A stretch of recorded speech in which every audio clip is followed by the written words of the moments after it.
city you burn, I'm gonna build one high.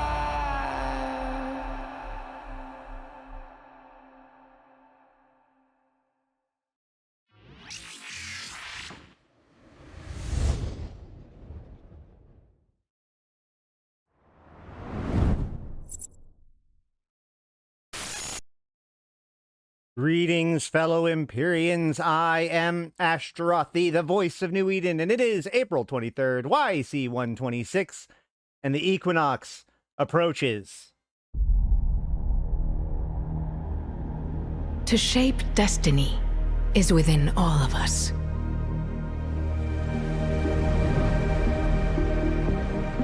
With Upwell, you can shape the universe.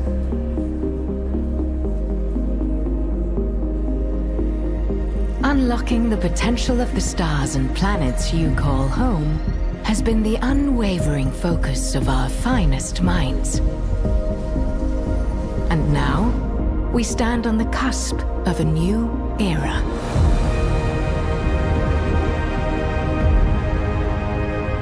Introducing Equinox.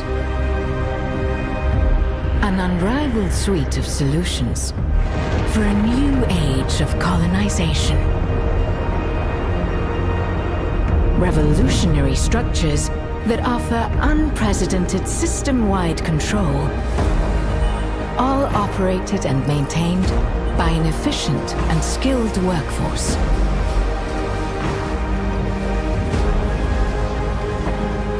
Embrace the freedom to shape space in your image and seize the dream of a star system entirely under your command. Equinox from Upwell. Get hyped! All right, guys. Woo! All right, how's it going? It is the Upwell announcement day. So, you know, once upon a time, CCP would put out stuff as early as possible, and then at a certain point, they started putting out stuff right as I normally begin my stream. And of course, with this one, they decided to put it out directly after my stream was over. So, I'm not being paranoid, but I'm not superstitious, but I am a little stitious. So, okay. Hey guys, and before we begin though, I do want to say thank you so much to Brandon and was it just Brandon? Yeah, it was all Brandon. Brandon, who came in as a member and gifted 10 memberships ahead of time, or at the beginning of the show. Thank you so much. It makes it all possible. But as one person was pointing out, I think it was, yeah, Piet Pyrat, noted that, like, apparently the ability to be gifted subs is off by default. So if you're interested in receiving these gifted subs, you might want to check to make sure that you're gifted or you're eligible for it. But that said, I want to get out of the way because this is important stuff to cover today. We have 3 different dev blogs along with the video that we just watched to go over, or not dev blogs, but websites. One is a dev blog and then 2 other like presentation pages with a bunch of with a bunch of information about Equinox. There's still a lot that we do not know, so I want to cover kind of some of my theories about what is coming, what this could mean, and what I feel like this might have confirmed or disproven, because there are several things in this update is the kind of stuff that I've been talking about for quite some time, based on my assumptions and interpretations of things that CCP has said for the last couple of years. So I think that we can look into this and make some pretty interesting predictions and raise some pretty important questions to be looking out for as we approach Equinox, which is now less than 2 months away. So without further ado, Dutch Gunner, you haven't missed anything. Let's just jump into it with the first dev blog, which is the primary one. This is the actual announcement by the Interplanetary Media Network, Evermore. So this is the in-universe announcement, as it were, for what is coming. The Interplanetary Media Network has been monitoring reports of a number of major new technologies that could change life in nullsec space forever, as well as for the rest of New Eden's cluster. In what they term, quote, a monumental stride towards the future of space colonization and infrastructure development, end quote, The Uphold Consortium has officially announced the forthcoming development of Equinox, a comprehensive suite of solutions that promises to revolutionize life in null security space. This seminal set of innovative products allows enterprising nullsec organizations to harness and manipulate new resources from planets, customize their space, and gain access to a highly skilled and efficient workforce, as well as new passive income opportunities.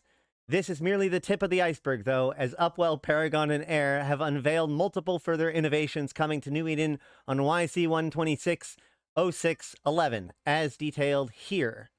We got that pulled up. Then there's this video. The video is the video that we just watched.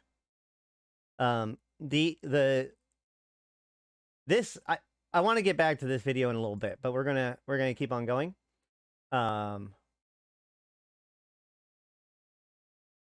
Don't be rude to the intro. It has feelings.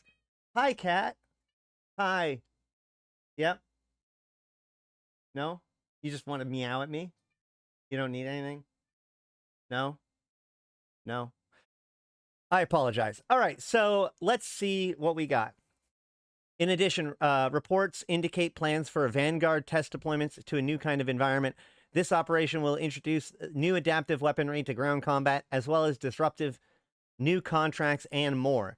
This test is scheduled for YC126 0620 and is expected to last until YC126 0701. So, first and foremost, new expansion's coming. It's coming on June, right? June. Yeah, June 6th.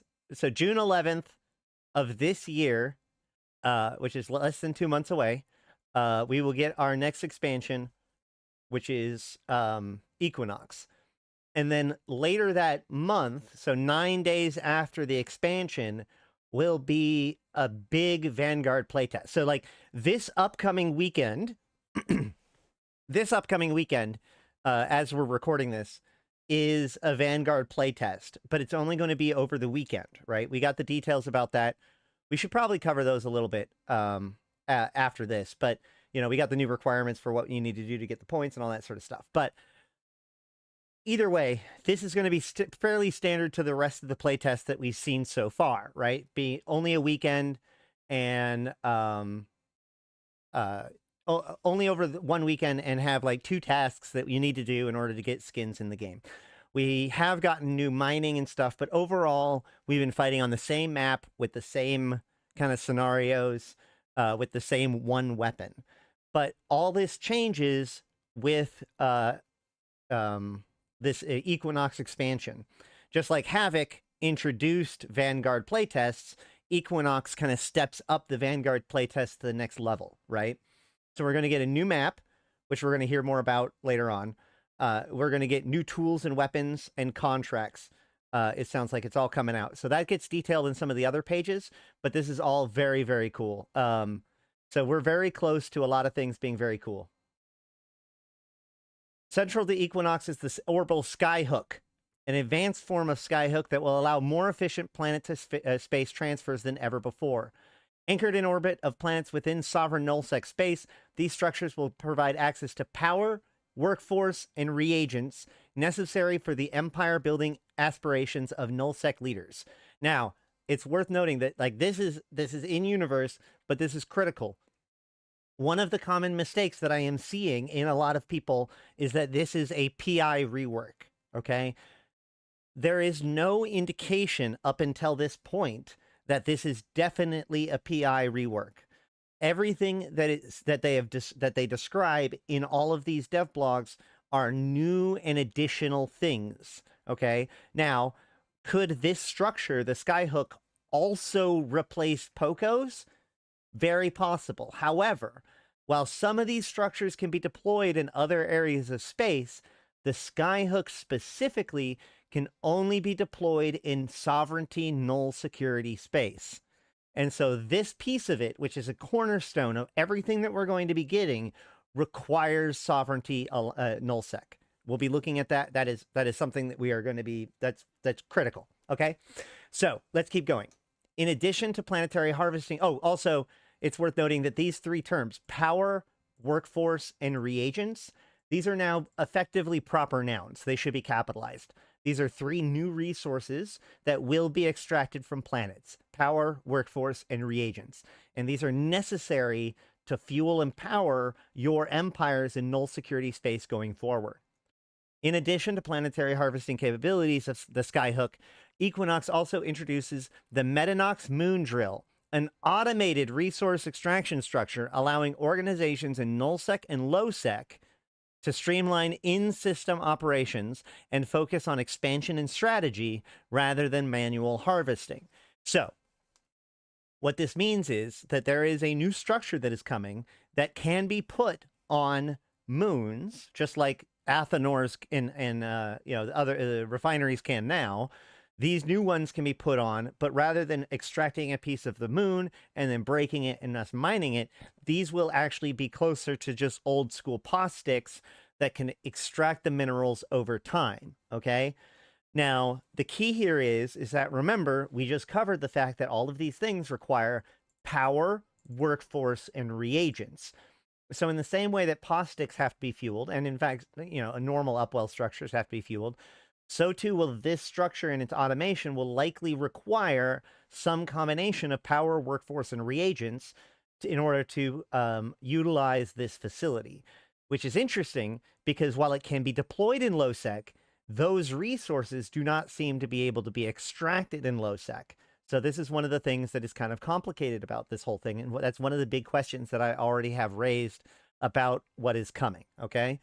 So it seems very noteworthy that this is specified that the Skyhook is in nullsec, a sovereignty nullsec only, and these other things that are supposedly the reason why you need those resources from the Skyhook can be deployed in other places. Now, it's also worth noting that there is also 4 new haulers that are being introduced. So basically haulers of all size categories, from the smallest all the way through blockade runner, all the way up to freighter-sized haulers with defenses on them, that is being introduced explicitly for the hauling of reagents. So, it seems like in particular, this idea of reagents in particular will likely be expected to be traded between places. The reagents will be extracted off of planets in sovereignty nullsec systems, specifically, I think, lava and plasma planets. We'll see on the details. And then exported from nullsec to other areas of space in order to fund operations elsewhere. Now, wormholers do not seem to be able to be using the auto miners, and this kind of makes sense because low-sec and nullsec is where R8, R16, and R64 moons are.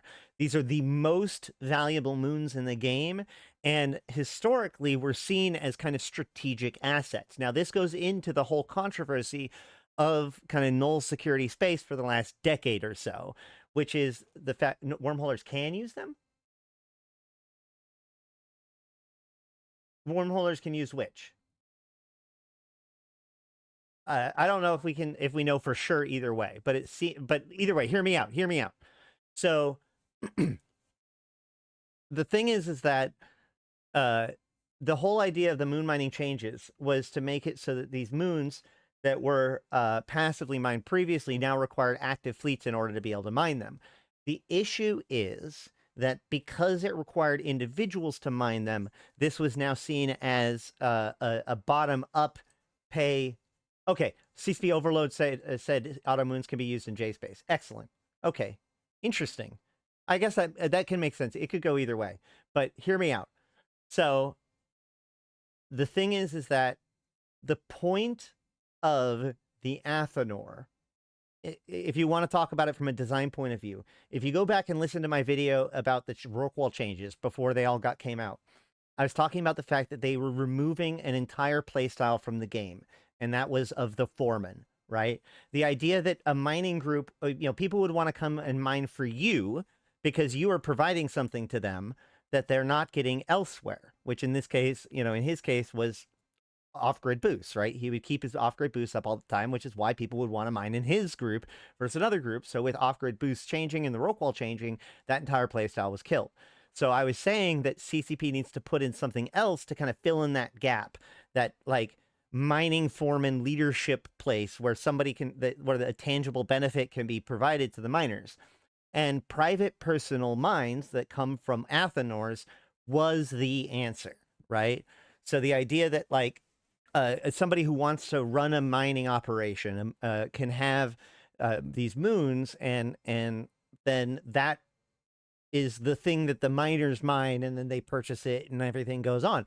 And in HiSec, I can say has been fairly successful. And the thing is that R4 moons are every moon in HiSec and wormhole space are R4, right? Which are considered to be the worst level of moons. But the difference is that while R8, 16, 64, all of those, 32, all of those are used in Tech 2 production, the R4 moons are used in battleship, capital ship, and faction ship production. So even lower tier people require that R4 moon stuff, right? So we need a lot of it. Every battleship requires some R4 moon goo material. That's a big bottleneck. And so the fact is that we need all of these Athenors all throughout 0.5 space mining these moons in order to have enough moon goo to build these battleships and faction ships. And, you know, as far as from a empire creator point of view, having these belts for people, like I can have a mining operation, right? We have weekly mining ops, and you know, people come and camaraderie is built, and they can turn into corporation projects, and it's this really smooth play style. However, there's a reason why I've given up completely on the idea of doing low sec moon mining. Even though the most valuable moons are in low sec, the fact of the matter is that moons are mining on a schedule. And by putting that in low sec, that is in a long enough timeline, trouble is invariable. And so effectively, even groups that have the chutzpah and the will to try to do that kind of stuff aren't really going to be able to accomplish it. And the only people that are accomplishing it are forces like Snuff and such that have enough force to be able to do so, or people who have paid off groups like that in order to protect them or at least not attack them, right? And so, and even worse, in nullsec, you actually run into a problem that I always like to talk about, which is the get to do, have to do problem, right? Having your own Athenors and having your own moons to mine is really great when it's giving your miners something they get to do, right? They want to mine. They don't want to mine the same stuff that everybody else is, and finding a good belt, you know, belts get mined out by everybody else. You know, if we could have our own personal mine, that'd be great. So, you know, they can take care of it. It's something they get to do. But, and people like mine it all out, and they'll be like, oh, we want more moons. We want more moons. And so you'll add more moons because you need more moons because everybody wants to mine it. And then suddenly there's either a dip in player activity, one of your multi-box miners stops mining as much, or you just add one too many moons, and suddenly there's this psychological shift. Boom. Suddenly you're now mining, instead of like mining for 4 hours and being like, oh crap, we got done too quickly. Suddenly now you're mining for 8 hours because like some people quit, or you know, like people dropped off early, and now you're mining for 12 hours. Now you feel like you have to keep, the few people that remain feel they have to because they need to finish it off. And so this shift is immediate and almost without warning. You can go from get to do to have to do. And nullsec has chronic have to do syndrome when it comes to moon mining, because these are things that are still by institutions seen as strategic institutional value, right? It requires the entire alliance to defend this space in order to hold these moons. Just because you're the dude that gets to mine the rock doesn't mean that all of that value is yours. And so there's this tension between that kind of stuff. Now, there needs to be good mining opportunities in nullsec, don't get me wrong, but tying that mining to, or tying the extraction of the value of moon mining to the requirement of active moon mining, while it was successful in kind of allowing mining to become psychologically accepted by most groups, because most groups were actually treated their miners and industrialists almost like parasites prior to this, people taking advantage of the work that the combat pilots were doing. But now that this mining was required, then the miners were much more valued and defended. Now, so it was successful in shifting the way that we viewed mining as a population, right? The Zeitgeist, how we saw mining. But it is also true that, like, since 2018, it's been largely pointed at as the number one cause of stagnation in player conflict. And the reason why is because with these things no longer being seen as being, strategic assets, owning that system isn't valuable in and of itself. You must also be capable of working it. Now, what this did was it caused the empires to contract because there was no purpose to hold space that they couldn't operate. So the empires themselves contracted, and then they filled in those gaps with renter empires to work as was famously called floodplains for future wars, right? And this was done by all of the empires, a lot of the empires, not just goons. This kind of concept was maintained, and that's why we kind of moved more towards a turtling up of nullsec during that time. It wasn't valuable to capture or attack somebody else's R64 moons, because that R64 moon didn't represent intrinsic value.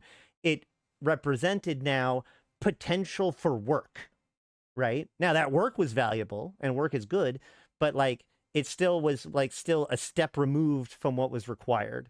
Whereas previously, all that was required was the maintenance of the infrastructure, the fueling of the posses, etc.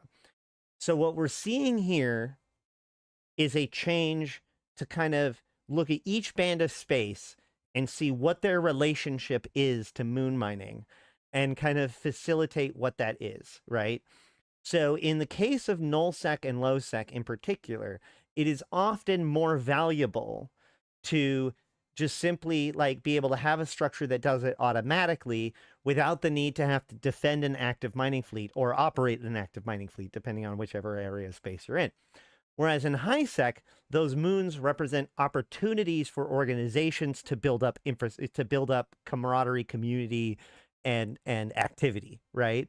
It doesn't work quite the same way in lowsec and nullsec. It does work a little bit in lowsec and nullsec, especially nullsec. But I think with other mining opportunities being added, they can still retain that while allowing alliances to now look at these moons as strategic assets and therefore territory as something that is valuable to hold and fight over once again. Whereas, previous to this, it was basically all space was kind of the same. You just carved out your territory and farmed it as hard as you could, and attacking anybody else's territory was just wasting your own resources that you could have been using extracting resources from your own territory. So this is a fairly significant rework of sovereignty nullsec, as well as our relationship to moon mining. It could, in theory, open up the idea of moon mining in lowsec more to more groups, because now you no longer have a fleet that's just vulnerable the entire time you're mining. You actually have a structure with reinforced timers and potentially fittings and all this other stuff that does require a lot more effort to disrupt than just a mining fleet that you get to drop on and kill an orca or whatever. All right. NPC null will keep the Athenors in regular mining then. Well, again, these mining operations can be deployed, these auto miners, and that's the thing about why. So wormhole space is the one I wasn't very sure of, because wormhole space is in between, right? Trust me, running a mining op on an Athenor in wormhole space is incredibly painful. You can roll the holes, but like, just like any other ratting or whatever in wormhole space, a wormhole could open at any time and things go bad really quick. But with the fact that you combine that with you're not doing C6 escalation farming, you're mining an R4. You're mining the exact same moon that you could be mining in HiSec, but instead you're doing it in the most dangerous area of space in the game. But the problem is that like the thing is that in HiSec, the complication is that you can mine the material in HiSec, but you can't use the material in HiSec. You require a lowsec or below in order to do reactions. So you can mine all of these moons, But then you got to figure out what you're going to do with this stuff once you've mined it. You got to figure out if you're going to do a low-sec operation. Are you going to export it to a wormhole or to null-sec? You're going to just sell it onto the market so that way it's somebody else's problem. What are you going to do about it, right? Whereas in wormhole space, you actually have access to both the R4, which is, again, required for all of the different battleships and faction ships and capital ships, but also the facilities to use the stuff and turn it into the stuff that is used in capital ships and all that other stuff. So wormholes are uniquely qualified to kind of have this little insular area to turn R4 into material, but R4 moons in wormhole space are incredibly deadly to mine what is effectively high-sec moons, okay? So what they're doing here is they're making it so that now you just have a structure to defend, which is very logical to a wormhole life, that then extracts that resource that you can then use for reactions and all that sort of stuff. So there are some places that it's like, well, you know, being able to maintain a mining fleet, it may not be worth it to you. It may be more worth it to you to do an auto miner. But remember, if you're doing these auto miners, you will likely require reagents, and those reagents must be imported if you're not in sovereignty nullsec, because reagents might only be able to be extracted from sovereignty nullsec. We'll keep going. Okay. Yet another revolutionary installation is the Sovereignty Hub, set to replace the Infrastructure Hub and Territorial Claim Unit, promising to become a new cornerstone of territorial dominance. With upgradable options depending on the star system's topology and the planets within, it offers a nuanced approach to sovereignty that reflects each star system's physical characteristics, as well as the goals and strategic leanings of the territorial owners. For instance, certain upgrades allow the discovery of previously undetectable ore, while others assist in the detection of the most impactful pirate targets and more. This new technology revolutionizes how planetary resources are harnessed, making it more strategic than ever before, reducing manufacturing bottlenecks and giving Capsuleers unprecedented control over their star systems, akin to having the power to shape space to their whim. Ownership of these structures can determine control over the valuable resources of a system, making them prized assets that rival factions can contest. Upwell has been quick to dismiss warnings that their introduction could spark waves of conflicts as Capsuleers compete for dominance in null-sec space. Okay, so this is the new territorial claim unit. So when they made the change to current SOV, like it used to be that there was territorial claim units, which were used to kind of seize control of a system, and then there was infrastructure hubs which were used to upgrade a system. And then when they changed over to the new system, they kind of grandfathered these things in and they kind of worked them into the new system. But it seems like this is the next new system. So we had pre-Dominion, we had Dominion, we had Intosis, Aegis SOV, and now we have Equinox SOV, okay? So, and this is the cornerstone of that. No more iHubs, no more territorial claim units. The difference is here, in the current situation, so in the old days, systems like, well, I don't remember all of the rules about how pre-Dominion SOV worked when it came to, or like Dominion SOV worked when it came to like NPCs and stuff. But the idea was introduced of the mineral index, the strategic index, all those indices were by and large, you know, a system of the latest version, right? Aegis SOV. So this idea that like you could just rat in your system enough and then power it up in order to just spawn the best sites, that's a relatively new phenomena. And the fact that the quality of your space and the kinds of upgrades that you can install being tied to your mining, your combat, and your strategic, how long you've owned the system, this is all Aegis SOV stuff. So what this seems to be suggesting is rather than strategic indexes or these other indices that controls what kind of upgrades you can install, instead, the actual type of star you have and other aspects of the system, for instance, planets, are going to impact what kind of upgrades that you can have. So in one case, you can make it so it spawns abyssal ore, for example, which would make it so you can get low sec and null and high sec ore even though you're in null sec, which is super awesome. But this is only available in blue star systems. If you have a red star system, then you can make it so that instead it increases the % chance of officer rats spawning. right? And so, but that's only available in red star systems. In some other star system, a different different upgrades, and like so there'll be a set of choices that can be made and upgrades that can be installed based on the actual physical characteristics of the systems. So this is where this gets really cool. And this is what I think, this is where I think that they're going with this. This is what I think CCP is saying, okay? I think CCP is saying, all right, you guys want an empire? We'll let you have an empire. Empires have territory, they have defense fleets, or they have security, they have infrastructure, they have internal logistics, they have all of this kind of living stuff, and they have to, utilize what is available in order to, access the natural resources that are available in the various different areas of their territory, in order to maximize, the value of the entire empire, right? In essence. So what you're going to do is now, it's like you're going to take a constellation or whatever, but like you're going to look at everything, the stars that you have and the planets within those stars. Let's actually skip ahead and look at some of the details of this, actually. I'm tired of waiting. Where is it? That isn't it. This is it. Is this it? Yeah.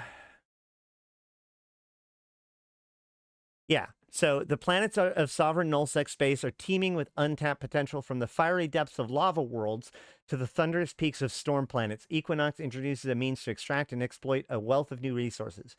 Power is harvested energy directly from suns and volatile atmosphere of plasma and storm planets. Workforce. Gain access to highly skilled populace through temperate, oceanic, and barren worlds, directing the flow of labor throughout your empire thanks to revolutionary new cloning technology. So that's temperate, oceanic, and barren worlds. And then reagents, essential to managing your colonies through the sovereignty hub. These are sourced from the harsh environments of ice and lava planets. So we know for a fact that reagents are required to run the sovereignty hub, but we don't know about the other ones necessarily. So new encounters. Central to Equinox is the orbital skyhook, an advanced structure that will allow for more efficient planet-to-space transfers than ever before. So this seems to suggest that it will potentially replace POCOs in these on these planets. These can be anchored in orbit of planets within sovereign nullsec space to provide access to power, workforce, and reagents necessary for the empire-building aspirations of nullsec organizations. In addition, skyhooks bring new content in the forms of pirate orbital blockades, NPC encounters with the potential to attract officer-level enemies, pirate dreadnoughts, and even titans. A prototype orbital skyhook is ready to view in the Oivican system, and we are outside of the Oivican system right now. Except for we are really far away from it at this point. There. Here we go. The skyhook. Cool. So that's the thing. So if you imagine, these are going to be, at least on some level, kind of like a sovereignty nullsec POCO, but it sounds like there's going to be NPC blockades. So like, sometimes your low-sec POCO gets camped. Yeah, pirates are going to camp your POCOs, and you're going to have to send in teams to go kill them. But this actually leads to a big question, which is, it sounds to me like they're going to there's going to be there's going to be upgrades that increase the possibility of officer spawns, but also this seems to be a new source of officer spawns. So this is one of the questions that I was talking about with my buddy Ty, who does officer spawn ratting before the show, trying to figure out like what exactly like his thoughts on this is. Now, the thing is that regardless if this is a new way of gaining officer rats, this is going to potentially damage the officer module like value, the market of that.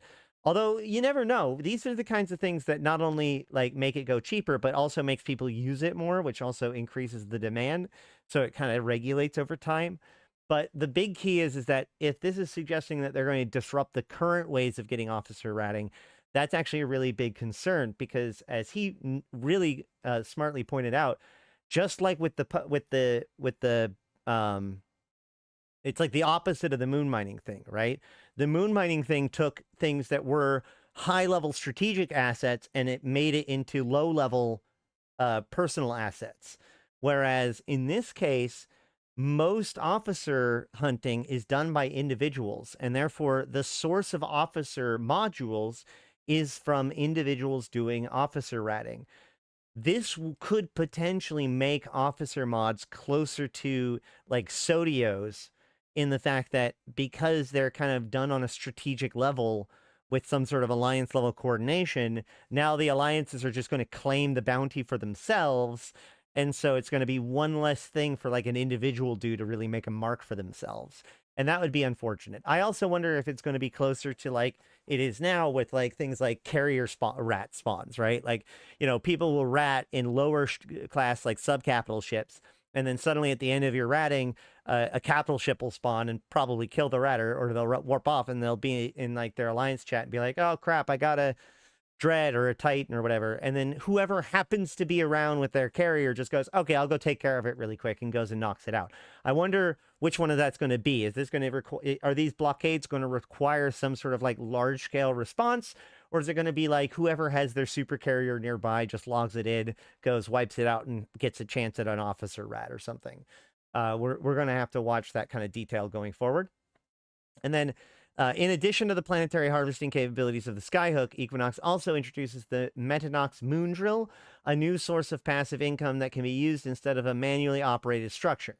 Ownership of these moon drills and Skyhooks can determine control over the valuable resources of a system, making them prized assets for the rival factions can contest, which are sure to spark new waves of conflict and excitement. While orbital Skyhooks are only available in nullsec, moon drills can be deployed in lowsec as well. Yes, after 10 years of the game being all about nullsec. What? They can make the next 10 expansions focus on faction warfare and still be behind on the attention compared. So normally I would agree with you. And you are like definitely, especially in the first 10 years or so, nullsec got a lot of love. But I will say, ever since scarcity, it has been, I don't do null very much. And my heart has hurt for my null brothers who have been sticking it through it. Like anybody who's been mad at the null situation for the last like year or two or three, like most of them have some pretty good points. Like nullsec has been actively attacked and or neglected by almost every single change that has come out. Now, a lot of that is because they needed to be reined in because, you know, mid-2000s, it was an unprecedented gift to null security space. So a lot of it was just checks and balances being placed in. When level 4 mission updates, when that is not a controversial update amongst mission runners. So, anyway, so like I said, like nullsec has they like literally like look,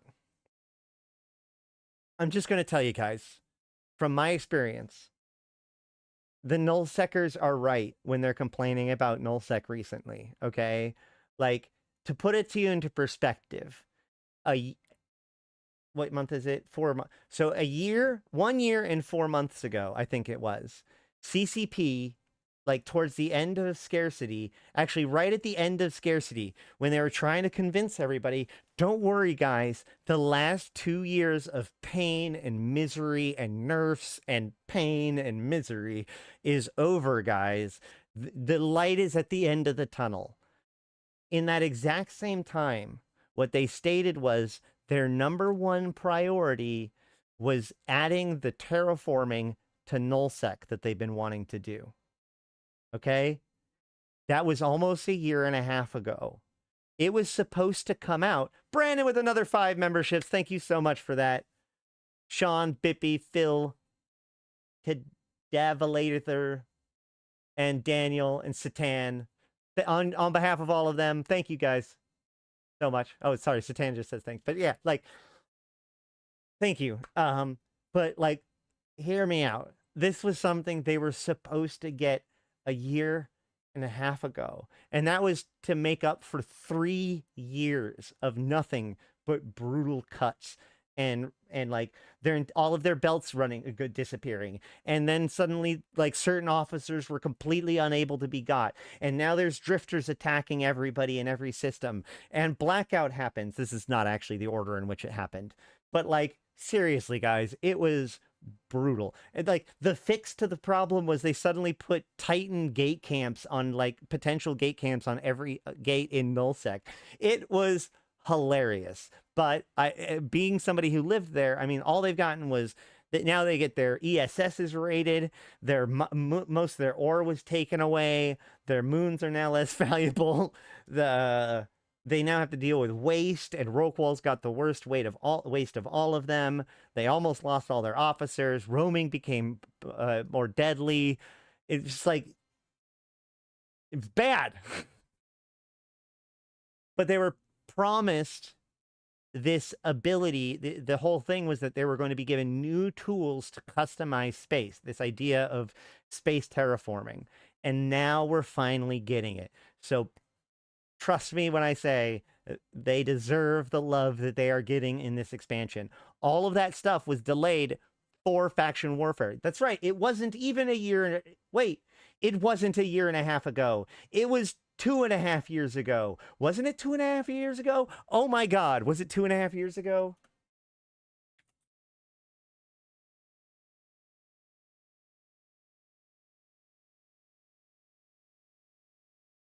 It was 2 years. Wait, it was 2 years ago. 2.5 years ago. Oh, okay. I'll talk. Okay. We can talk about scarcity really quickly. I've talked about scarcity in other places, and we can go into details otherwise, but like, just in case people hear about what's coming up, I don't want to go into too much of a rabbit hole, but effectively, from 2016, there is a series of changes, starting with Citadels all the way up through Lifeblood with the Athanor changes, where production and resources became there's a glut of it available through the introduction of rock walls and capital rebalances and everything like that, which led to this massive glut of resources and everybody turtling up, and the biggest growth of wealth in EVE Online in a very unhealthy way. And then in 2019, 2020, CCP determined that this was unhealthy and decided to do something about it, which started a process of 2 years of them basically removing they literally removed 80% of the resources available in the entire game. Like, not even joking. It was 60 to 80% of all resources in the game were nerfed, or was just removed. And then on top of that, the ore was shifted around so that way no one place had any of the ore it was supposed to. Industry was made to be more complicated and require more resources and more different kinds of reactions for like the battleship and stuff. Market was changed to make it so you couldn't 0.01 ISK anymore. Just like all of these huge changes were made in order to bleed everyone dry, to kind of force a kind of reset and wealth transfer, to kind of get rid of these old guards that had effectively won the game and had trillions of ISK and had these well-established processes that allowed them to just continue to have so much wealth that the very notions of risk versus reward in the game was starting to break down. And so they had a gigantic war at the same time as CCP basically cut all of the faucets. They made it so that capitals went from being a dime a dozen, almost, like economically speaking, to literally not being economically viable to build unless you were desperate. They went from being 1 billion to 8 billion ISK each for a carrier. So, well, but a lot of, honestly, here's the thing. A lot of those people quit the game because the game was no longer friendly to them. And that's a critical thing. There was a huge changeover. On top of everything else, there's been this huge changeover in the Guard where the people that were used to the older systems quit because they didn't like the new systems. And then newer people came and enjoyed the new systems and have started to grow up in it. Okay. So we actually have seen this pretty significant changeover in both the player base and the philosophy of the player base. There are definitely still those rich people, but it's significantly less than it was before, and they are less impactful than they were before.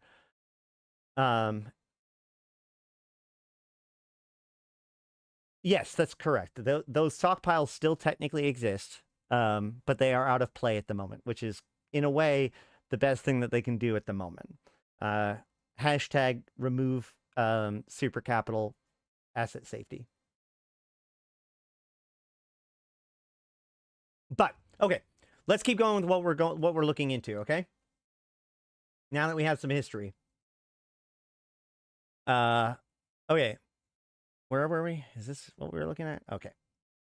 Another new structure introduced in Equinox is the Sovereignty Hub, set to replace the Infrastructure Hub and Territorial Claim Unit. With upgradable options depending on the star systems, it offers a nuanced approach to sovereignty that reflects each star system's physical characteristics as well as the goals and strategic leanings of the territorial owners. So my guess is that, like, for example, in any given type of star, there'll be like a defensive option, a strategic option, or sorry, a defensive option, an industrial option, and a combat option, right? So you can either have better rats, better mining, or better defenses somehow. That hurt. Not that bad, right? Isn't it cheaper to buy a Titan than to make one?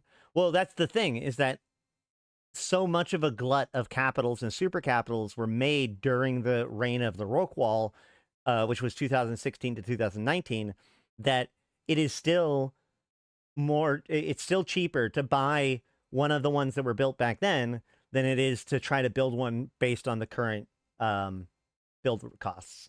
But here's the thing. If you need one and there's no one selling it and you want to build it in your territory, like, yep, you got to build them. That's when war is happening. Like, you can't just buy a Titan all the time, depending on who you are.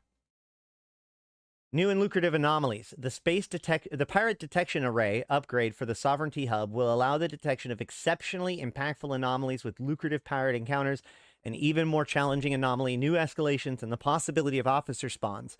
Make the most of your space by scanning for high-stake battles.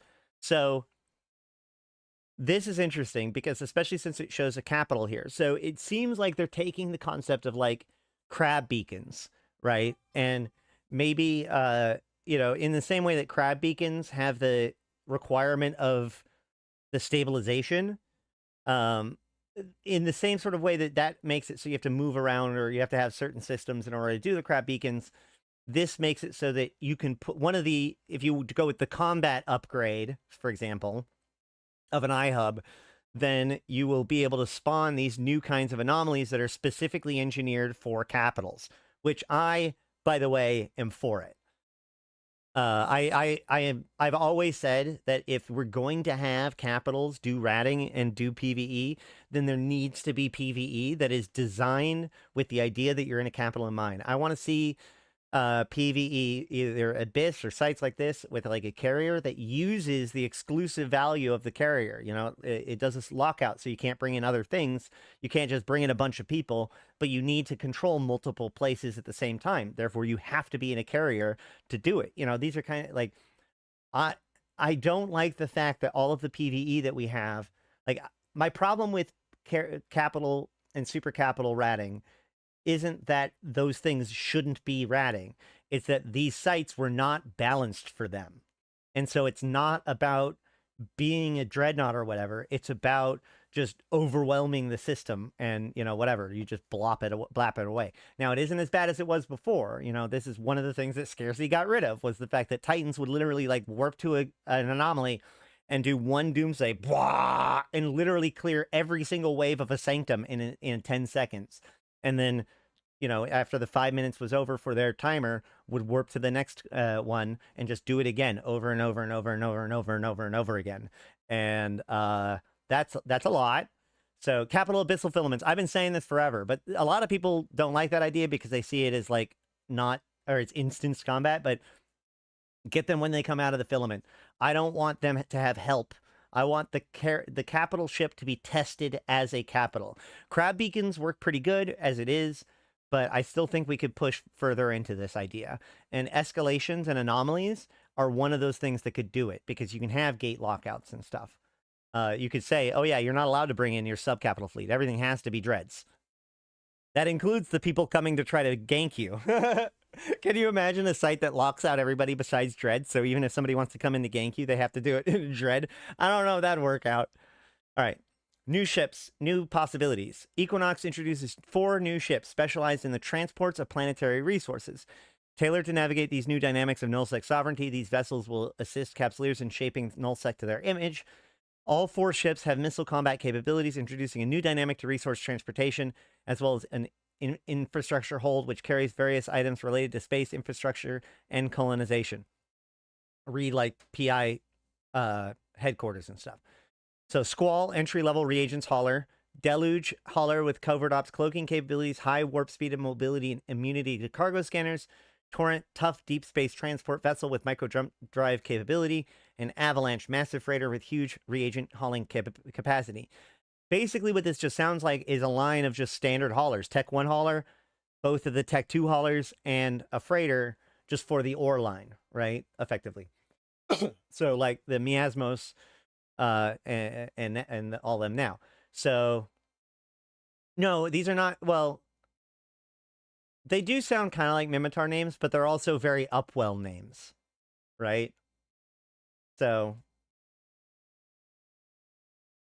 probably because also Avalanche. So if you think about it, these are all natural disasters, which these are planetary extraction ships. So that's probably closer to what it is than just, you know, storm types. But yeah, it does. It's definitely infringing on Mimitar territory a bit, right? I agree. I'm sure there'll be a ship balancing, but there won't be announced 2 months ahead of time. Yeah. Oh, do you hope for other ship balances?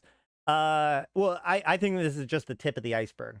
Right? We're going to be getting, this is early times. We have a lot more information that we're going to be getting. Personalize your fleet. Express your identity in New Eden like never before as an extension of the Skinner unleashes a universe of possibilities by empowering creative Capsuleers to design their own ship skins. Make each ship or fleet a declaration of your identity. Explore a new career path. Turn a tidy profit by selling your masterpieces and strengthen the collective identity of your corporation or fleet. Through Skinner, the art of war takes on a new hue, allowing for unparalleled expression of identity in the theater of space. Design at your fingertips. The new Skinner interface introduces a robust palette of design elements consisting of basic and metallic nanocoatings as well as patterns, alongside 5 customization slots for each skin design, 4 for nanocoatings, and 1 for patterns. Use your creations to express your unique identity and share them with other Capsuleers.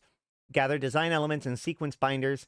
Allow Capsuleers to sequence ship skins for themselves or to sell to other pilots. Sequencing costs are based on tier system and calculated in plex based on rarity of design elements and complexity of the skin. And your creations can be sequenced in bulk for your own fleet or for your corp. Organized collection. New cosmetic collection makes it simple to keep track of skins, components, and emblems. Applying skins and filtering through your collection will be easier and more enjoyable than ever with the new update. The hub awaits. Visit the Paragon Hub to buy, sell, and trade skins and components. Buy, sell, and trade? Interesting. No, probably the ones that you build. A platform to showcase designs or discover the perfect look for every fleet. The Paragon Hub offers an easy-to-navigate interface and opportunities for budding designers to make a name for themselves, not to mention the untold riches. So the Paragon Hub it looks like it's going to be a new marketplace, right?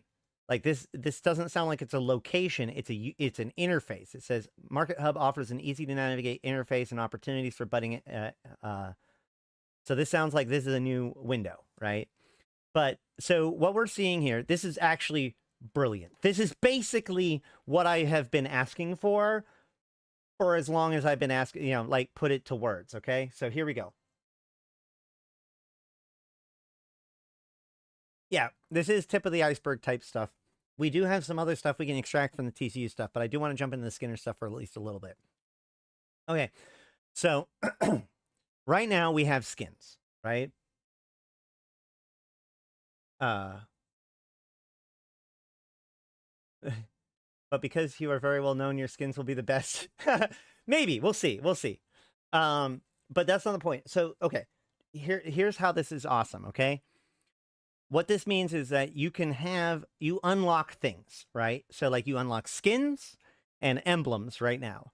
So this is going to allow you to unlock skins, emblems, and patterns, right? And so on your particular skin, this is that first part, right? You can have 5 customization slots. So now I pick my right now. There's 3 customization slots. Okay, one is for the current skin, and the other 2 are for the 2 kinds of emblems: the Alliance emblem and the Corporation emblem. What they're changing this to is so that there are 5 customization slots for each skin design, 4 for nano coatings and 1 for pattern. So nano coatings are the skins themselves. So I'm assuming that that means like the colors or the skins that you have like unlocked.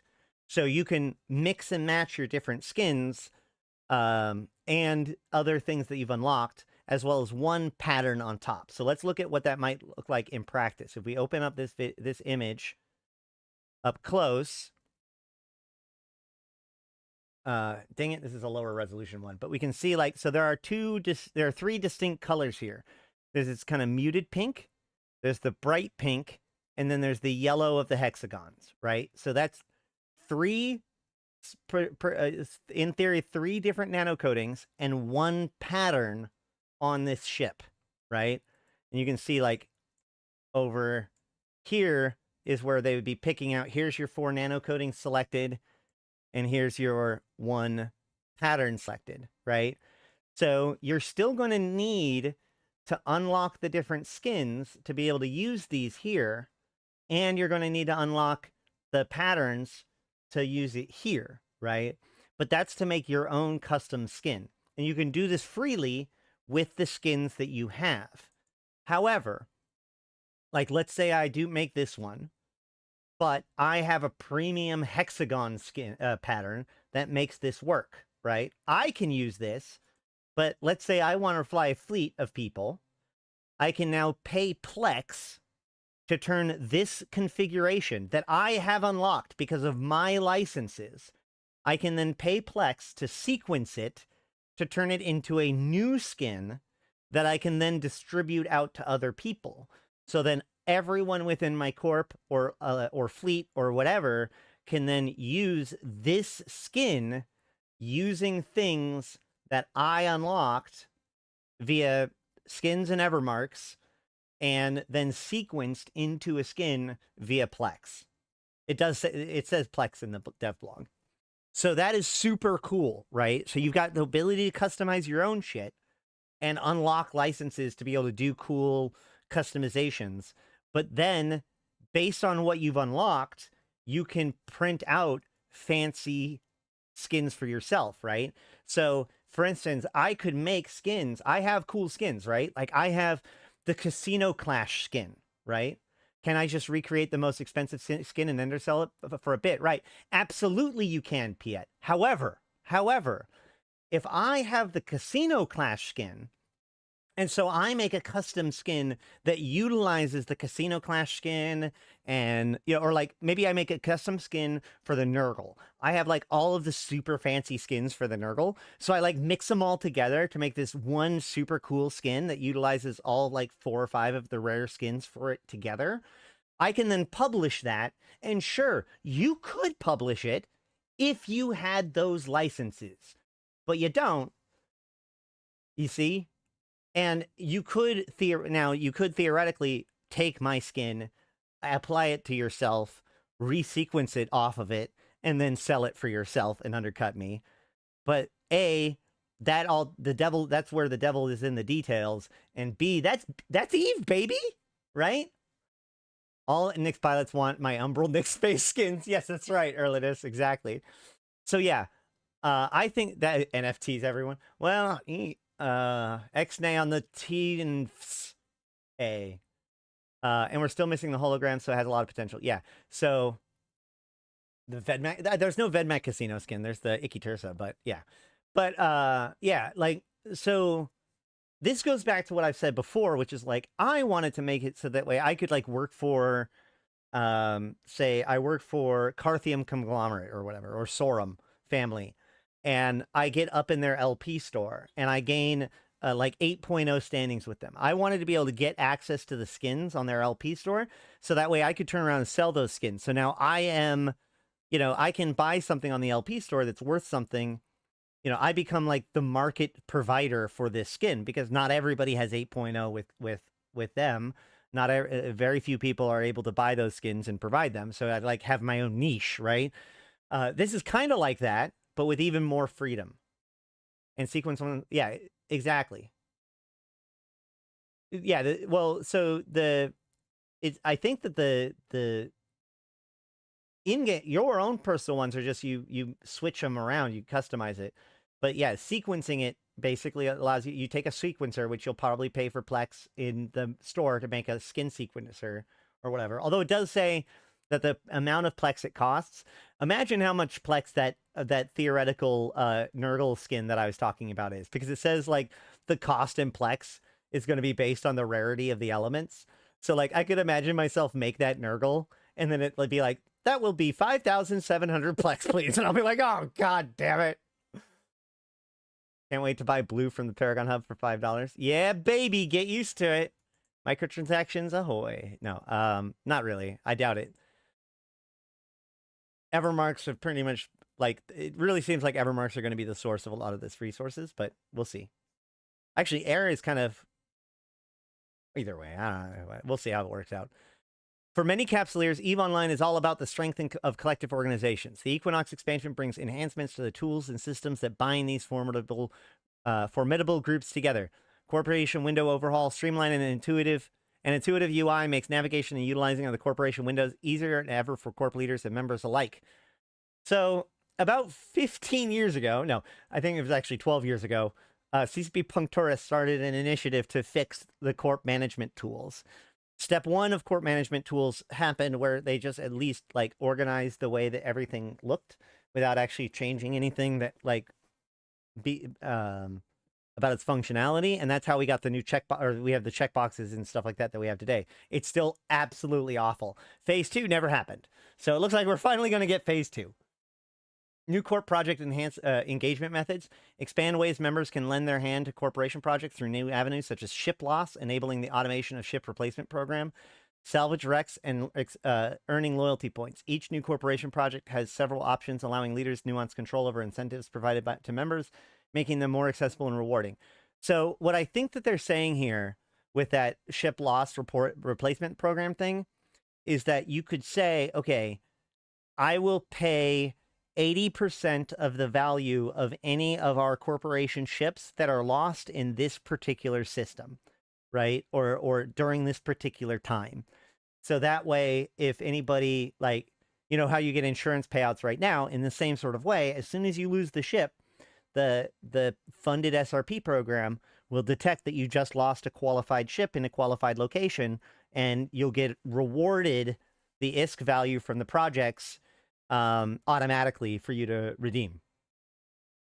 Yeah, it has been limited so far, although it has also gotten better, but this seems like a big step in the right direction.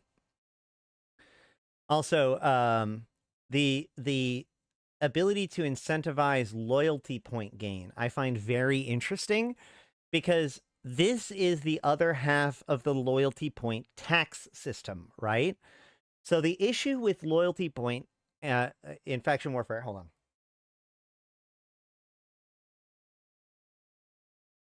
Loyalty points are a great way to make money, especially in faction warfare.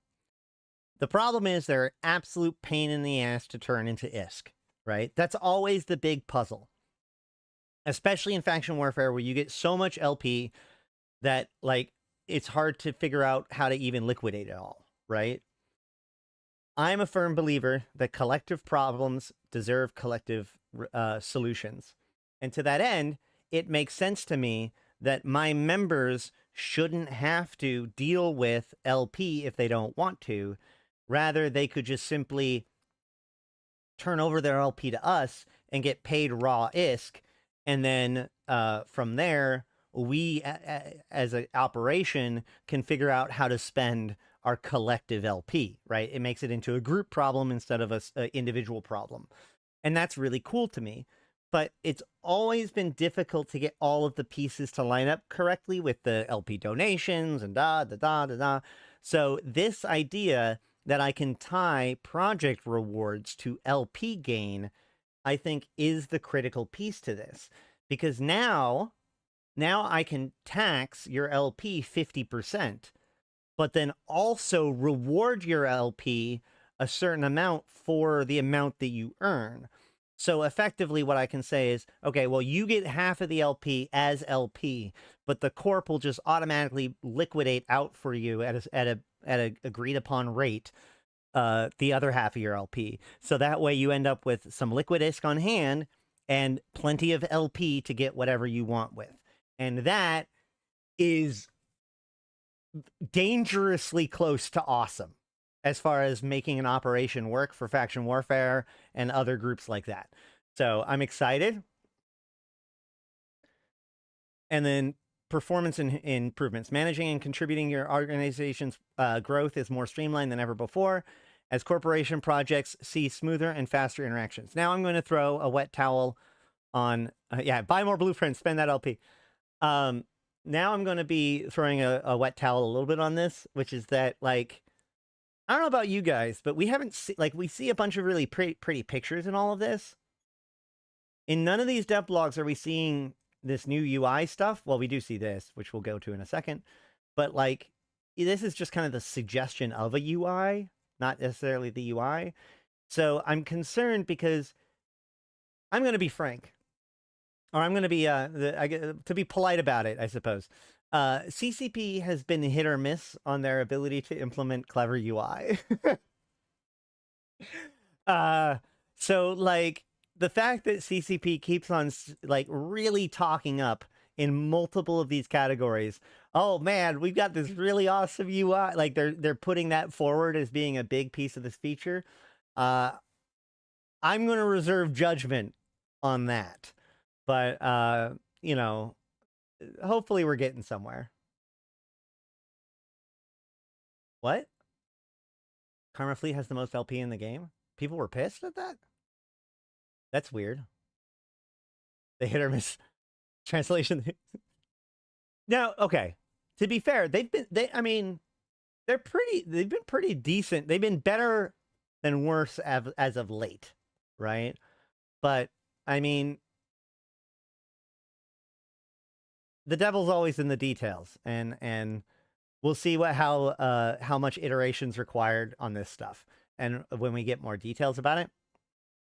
But managing and contributing to your organization's growth is more streamlined than ever before. Yeah, I think we read that. Okay, capable capsuleers.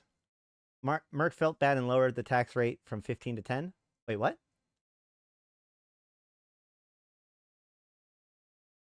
Oh, oh yeah, Merkelchen. Yeah. Totally. The interface at this point almost feels like part of the lore. It's a bit clunky by design. You'd be surprised how much the player base gets really mad at CCP anytime they try to improve the UI. It's not so much anymore, because as I mentioned earlier, there's been kind of a turnover in the player base. Yeah.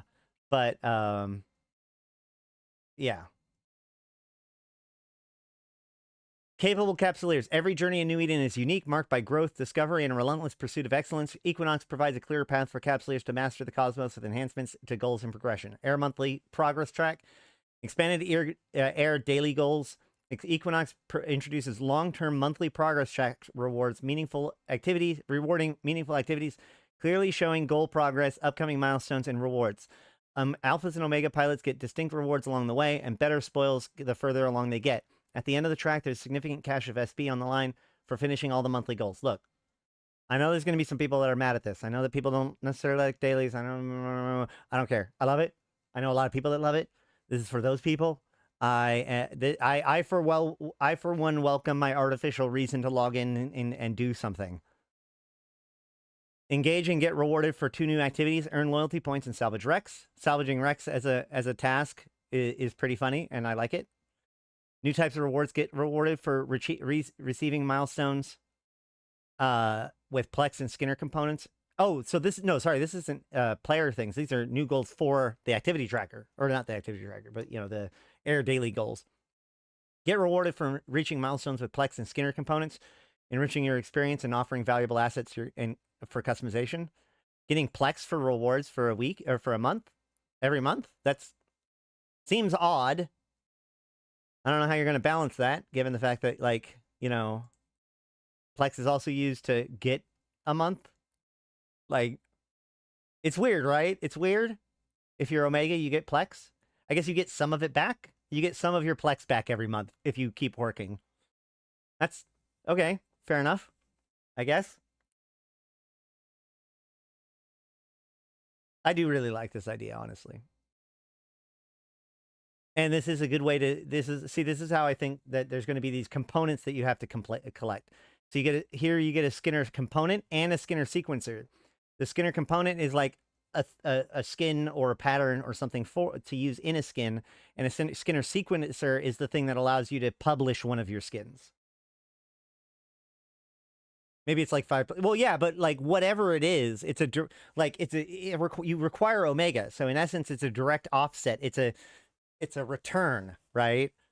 Because whether you pay for it in cash or you pay for it in Plex, effectively every month of subscription is 500 Plex. So whatever it is, it's like, oh yeah, and if you work for us every day, you get 10% off of your monthly cost, just with extra steps.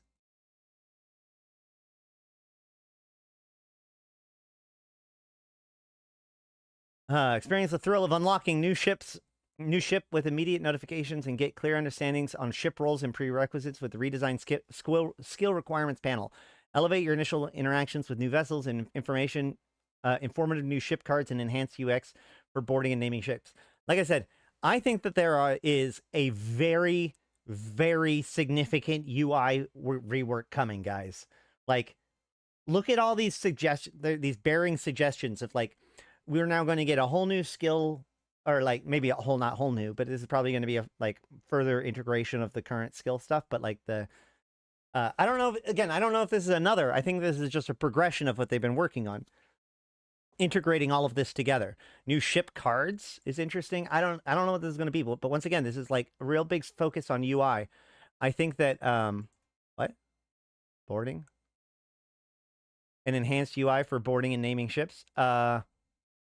I'm assuming there's going to be a thing that lets you like one-click board or one-click rename, potentially. Like, imagine you're able to open up a window with all of your ships, and it's not like just the clunky UI we have right now, but you can see all your ships in a pretty way, and like there's little one-click buttons to board or rename each ship in the same way that you can like, so like if you look at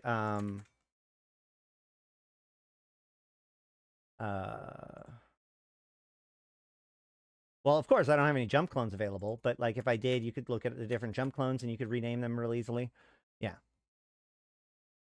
Yeah, like make active. Yeah.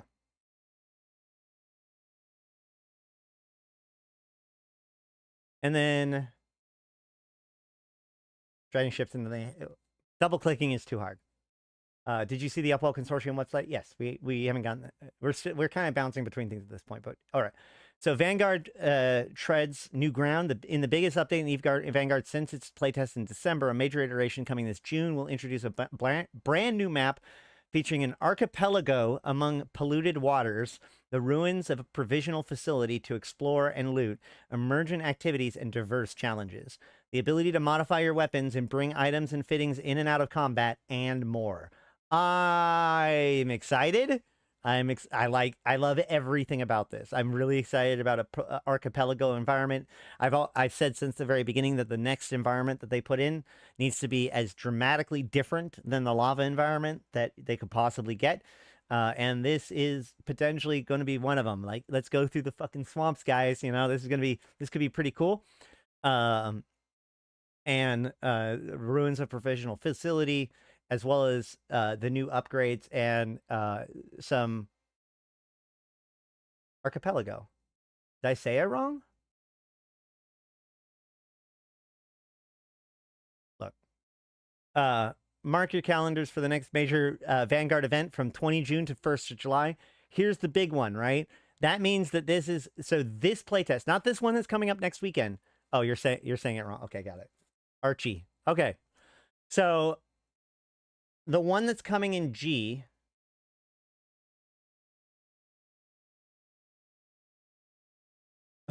you guys, man. The one that's coming in June is no longer going to be a weekend event. This is what is it? At least 21 days? Or sorry, 11 days? 20 days, 30 days, half September, April, June. So yeah, 11 days in theory for the June deployment, which I think is interesting. But also remember, June should be the end of the current meta task, right? Every single month, there's been 2 tasks per Vanguard event. One of those 2 tasks has gone towards a meta event, where if you get a certain number of the 6 of them available, then you get whatever this meta prize is going to be, which we don't know. But, you know, this is the end of that 6 months. So this is very much going to be stepping up the playtest to the next level, which is a lot of people that have been sitting on the fence about Vanguard because it's very bare bones. This is going to be the first real big test of what it means to not be as bare bones, because we get brand new planetary world. The June update introduced a new and different map ready to be explored and exploited. Experience a completely different environment in an archipelago with the wreck of an airship, of a starship, otherworldly flora, and polluted waters. Enhanced capabilities. Customize your arsenal with adaptive weaponry. Experience new options and strategy throughout the ability through the ability to modify your equipment of destruction and bring items and fittings into and out of combat. More impact with new activities. Face brand new challenges focused on deeper espionage, asset recovery, and direct engagement with enemy factions. This update aims to diversify your in-game experiences, providing more ways to interact with the world and your fellow players. Ongoing improvements. The commitment to enhancing and developing eVanguard with the community continues with bug fixes, game balances, and the introduction of tier participation rewards. Compete for a place on the leaderboard to win Plex rewards and contribute to either suppression or corruption, shaping New Eden with your actions. So the biggest reason why we get stratagems, oh my god. So the biggest thing that I think is like, development takes time. And this is something that, like, I've talked to CCP guys in the past about, but like, if an event happens in January and CCP gets feedback about it, the event, by the time the event in February or even March or even April happens, like, those events are already too far down the development pipeline for the feedback from the event that happened in January to be of any value, right? So feedback can only be responded to after a period of time, because they have to take that feedback and kind of add it into the next iteration. Those other iterations were already somewhere deeper into the pipeline, right? So in the same sort of sense, a lot of the feedback that they've gotten from us, for example, my personal bitching about how the rewards have been communicated, like, they can agree with me all they want, but like, their budget for development's already maxed, I'm sure. You know, they don't have extra cycles to suddenly decide to, oh, well, we need to, you know, knock this out this month instead of a different month, right? And so this was all part of a bigger package, right? They took the feedback from the early months and then they worked on a big update, planning it. This was planned for June since January when we were given the timeline. So what I expect to see is a pretty significant iteration of a lot of our feedback. So like the things like tiered participation rewards and the feedback from it is likely going to be kind of the answer.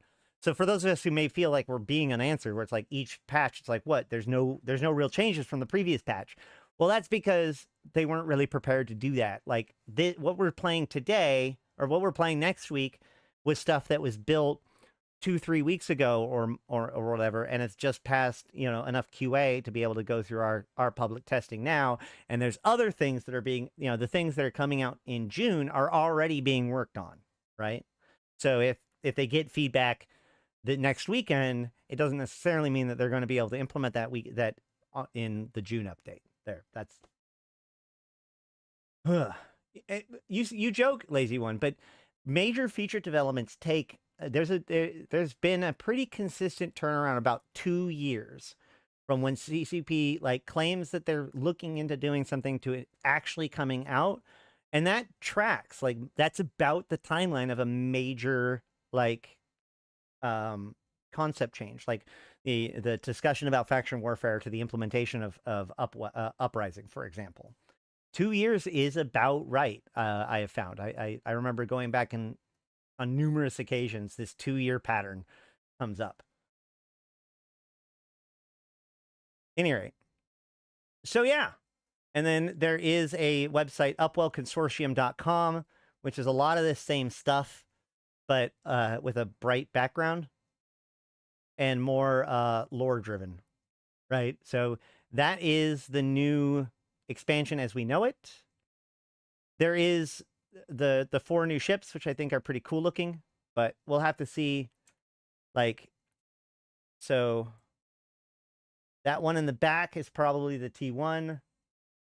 You know, here's the tier 2s, or maybe this one in the front is the tier 1, and it's just closer than the others because the other two look like this one, and maybe the biggest one is actually behind the one that's up close, so we can't really see it. Or maybe, actually no, I think this is just 3 ships. I don't think there is a 4th ship. So these are probably the non-freighter ones. Trig haulers, when? I know, right? Look. It's also worth noting that none of this necessarily has to do with the event that's coming next week or in 7 days. Whose facility is this going to be? Is the shooter? Hard to say. Maybe it'll be Oivikin. Or Oivikin. Whatever. Eve is a big game, takes time to evaluate the impact of change. Well, also, like, software development takes a long time.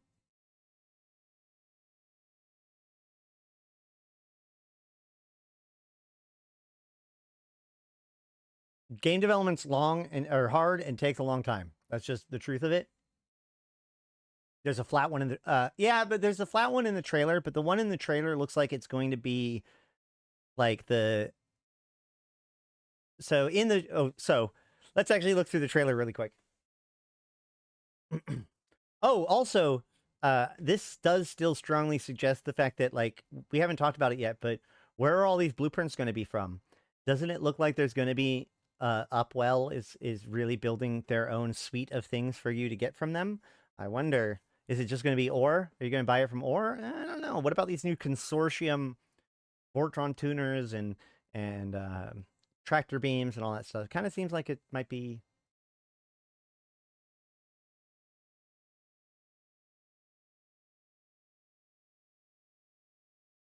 So first of all, can I just say, like, did anybody else get Atlantis vibes off of this? And what's funny about this is that we said that in the chat, we all agreed that, man, this reminds me of Atlantis, but we were talking about 2 different Atlantises. Okay, so but like, this is New Atlantis from Starfield. Couldn't this picture and this picture be the same place? Couldn't that be the same place? And then Stargate Atlantis was the other place. Hold on. Actually, let me pull up the picture that Malik posted.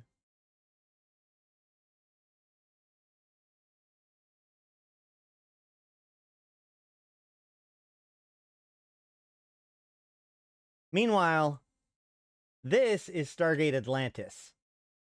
So if you take Stargate Atlantis's, like, layout and you apply Starfield's New Atlantis's design style, you get, or like aesthetic, you get Upwell City.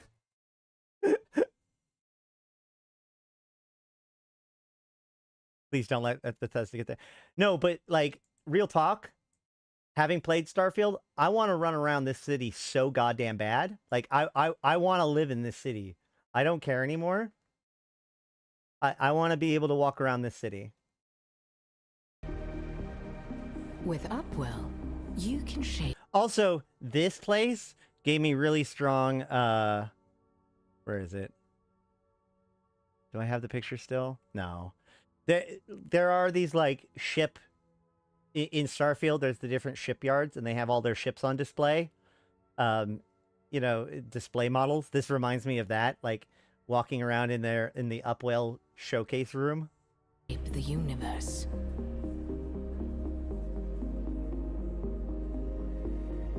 Unlocking the potential of the stars and planets you call home has been Oivikin 6. So this is what they've been working on.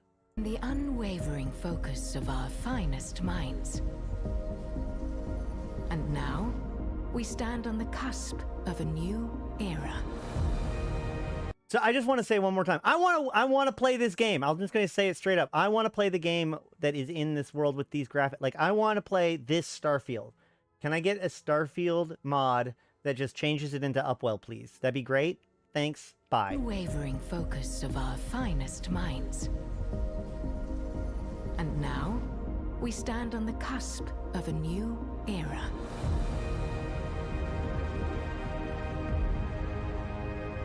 Introducing Equinox. An unrivaled suite of solutions for a new age. See, so this thing, this is like, okay, I see what you guys are saying, and that's very, very likely because this thing here is what we saw in the video before, the scope video. This is clearly the side of the ship that we saw being loaded with missile launchers. And this is not one of the 3 that we saw in the other place. So this is either the T1 or the freighter. Colonization. Or it could be part of like the space elevator, but the space elevator has its own one. Well, the DS. So the thing, here's the thing about that, Malik. Think about it. The Tech 1, it's hold on. It like with any other thing, you've got the Tech 1 ship, and then you've got the 2 Tech 2 ships, right? Oh, what did I do? Right? Yeah.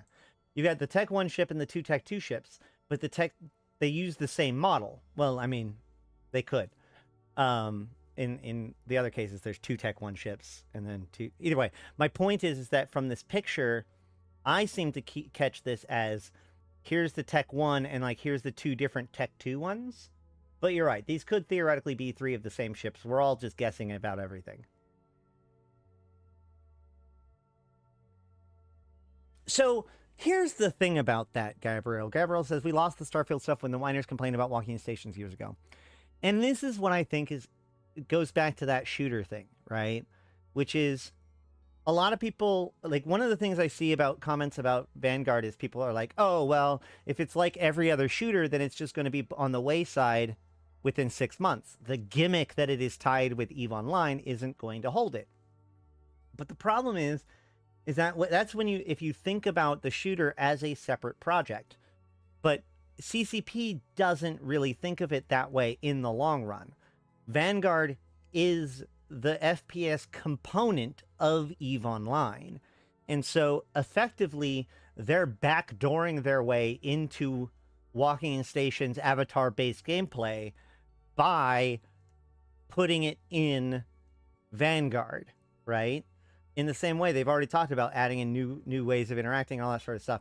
In essence, they could put Upwell City into Vanguard and let us be there. They could expand it out however they want to once Vanguard is a technology, like a series of tools that allows them to build stuff, and it's just integrated into EVE Online. It is EVE Online. In the end, it won't be 2 games. You won't be able to literally land your ship and get out of it and, you know, walk around. But that's not how we work anyways. We're in a pod, right? So instead, you shut down this consciousness and project it into your ground consciousness, wake up there, deploy down, do your shit on the ground, and then pull out and then wake up in your pod again and keep going. I wonder if Upwell City will be the social hub for Vanguard. It's an interesting thought. So there's a lot of potential here for growth.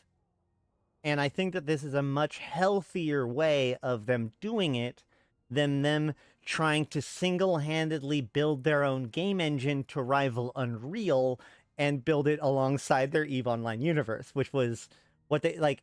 They always had the right idea, but they tried to do it the hard way. And this is just working smarter, not harder, if you think about it. But it's effectively the same goal in the end. So, yeah.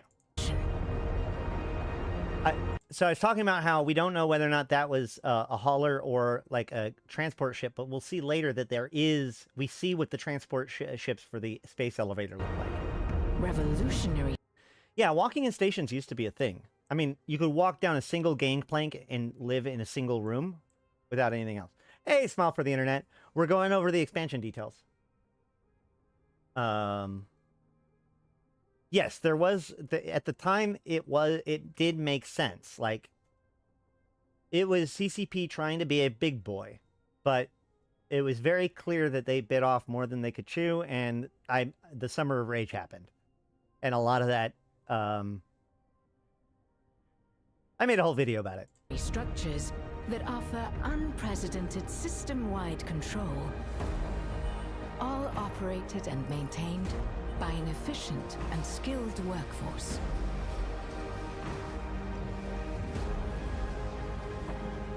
Embrace the freedom to shape space in your image and seize the dream. So it has the prospect of us being able to at least see these environments, like this one.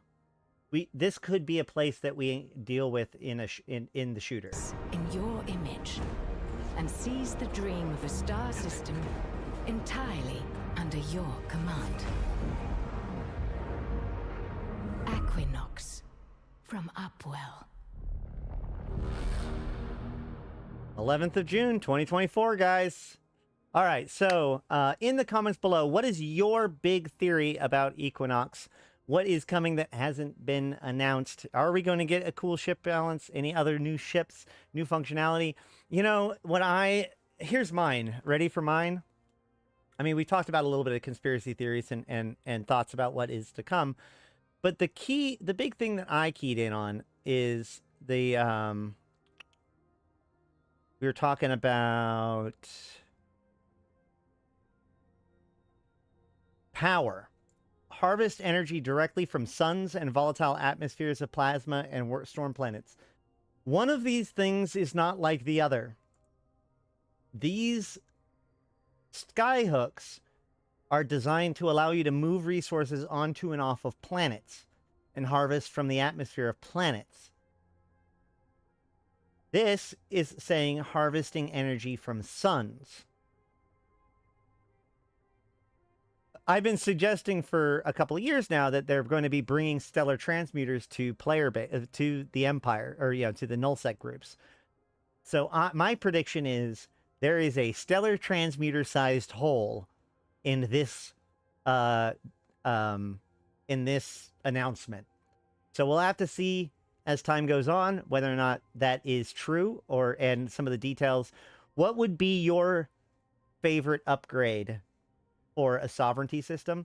But the thing I really like, going back to what I was saying a while back, is that like what they're saying is, okay, now you can have an empire. You got to lay out your entire empire and look at it and be like, okay, well, these stars, we need a red star for this and a blue star for this, and we need a lava planet. We need this many of these planets and all sorts of stuff. You're looking across your empire to figure out, okay, well, these things get extracted here and need to be transported here in order to use that stuff. And so your empire ends up actually having to be planned out, almost like an integrated living city that utilizes the spatial topology and the resources available in each individual system. And I think that that is really, really cool. The new iHub TCU is over a star. Yeah, you could put a stellar transmuter in it if you really, really wanted to. That's a good point. Yeah, the patch notes also mentioned directly siphoning resources. Yes. We talked about that quite a bit earlier, another one, where the relationship between passive mining versus active mining, why the changes happened, and why I think that they're doing this. I think that it's a good balance of automation if you want to, but has its own considerations. Whereas a lot of places, especially high-sec, the idea of having mining opportunities is a big deal, especially given the fact that, as we mentioned, or as we saw, different systems might have new and special ore available. So mining opportunities will likely shift towards those things away from the moons. The Sovereignty Hub is insanely huge. Absolutely. These are docking ports down here in the lower right-hand corner.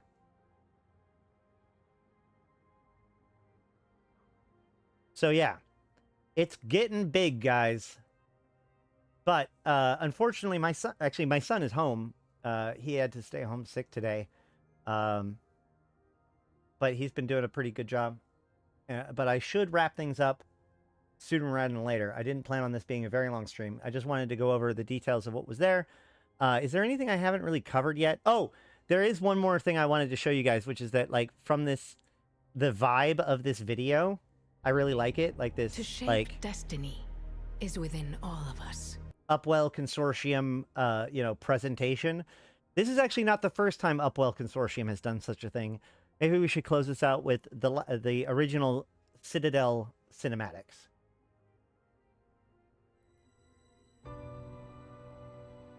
We all have dreams of greatness. At Upwell Consortium, we have made this dream a reality. The Citadel. Your city in the heavens. A testament to the ingenuity and spirit of humankind. Unlock your true potential and build the life we know you deserve. Together, we can and will make... Alright, we're coming in close range. Spread the grounds and we land. We need to keep them from MGDing. C-Swing, hold position! Interdict us! Get some bubbles in the middle! Bombs, bombs, bombs! Over it, Hartman! Over it, everything! Alright, carriers are putting fighters out. Frigate, short range and take them out. Dreadnought to our siege screen. Citadel, primary is E11 and Apostle. Apostle is primary. Cabin destroyed. Rectifying on page.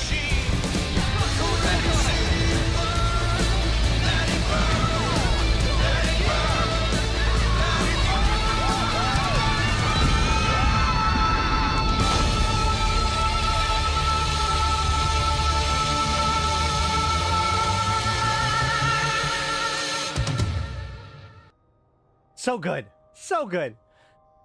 All right, so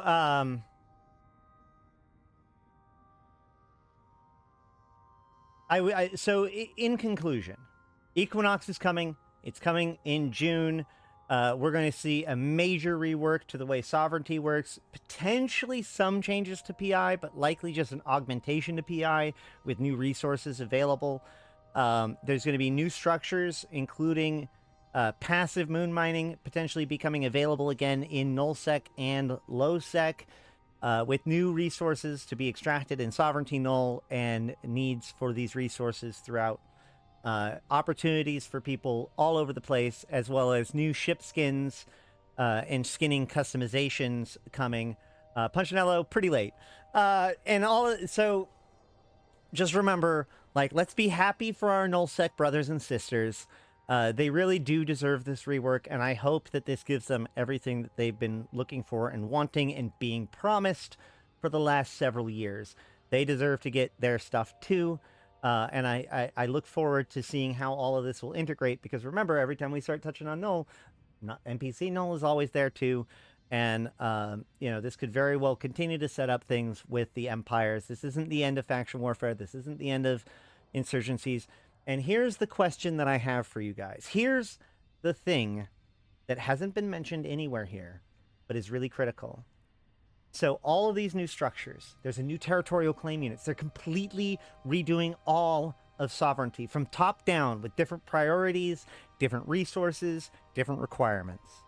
And all of it looks like it is built to interact with some future potential vanguard.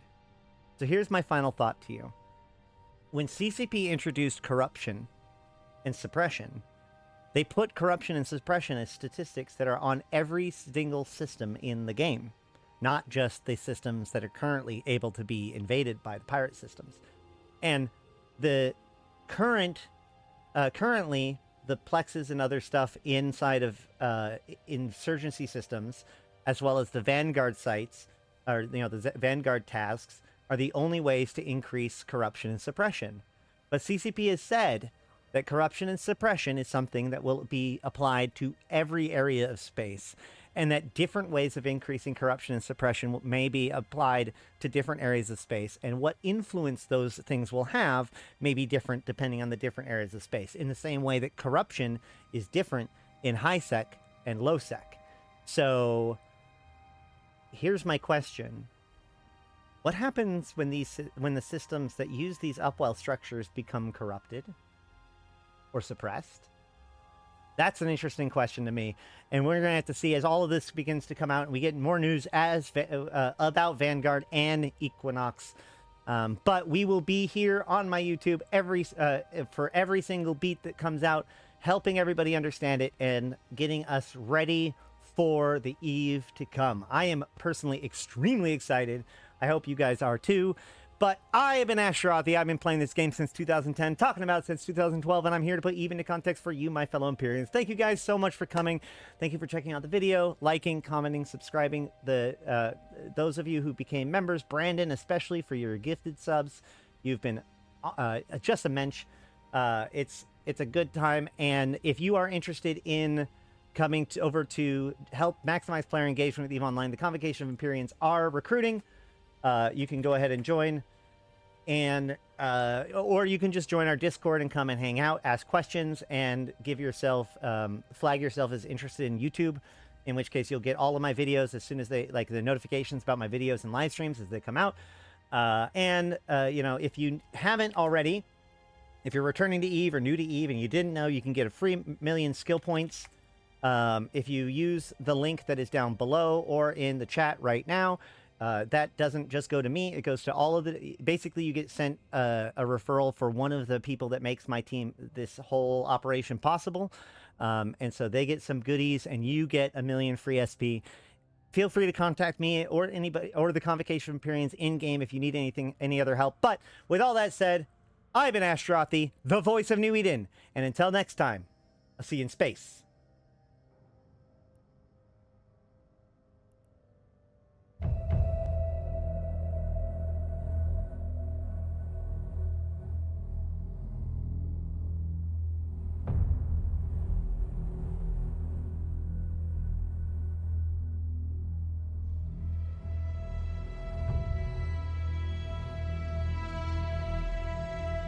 Bring on the wrecking machine.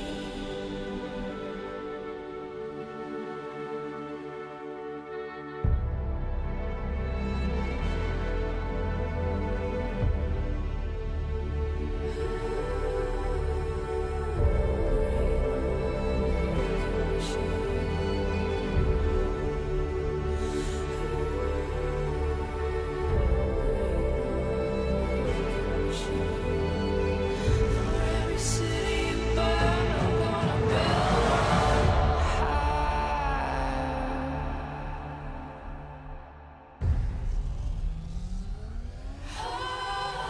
Bring on the wrecking machine, setting your dreams of heaven on fire.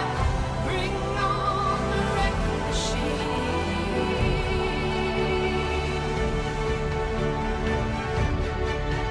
Bring on the wrecking machine. Bring on the wrecking machine. Gonna ignite your every desire. Bring on the wrecking machine. For every city you burn, let it burn, let it burn, let it burn.